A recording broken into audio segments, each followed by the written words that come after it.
This assessment asks a familiar question but in a slightly different way.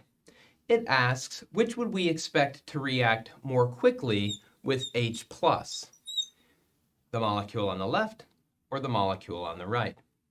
In essence, what this question is asking is, which is the stronger base? And so using our electronic effects and the structural effects on acidity, we see that here we have a negative charge on sulfur and a negative charge on sulfur.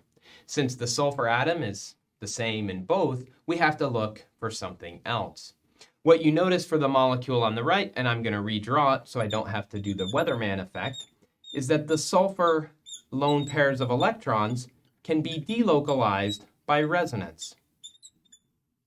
I'll just draw one of the structures, but there are several more you could draw that shows that lone pair on sulfur being spread throughout that benzene ring. The fact that this negative charge, this lone pair, is stabilized by resonance, that's going to mean that this is a more stable base. As a more stable base, it's less reactive.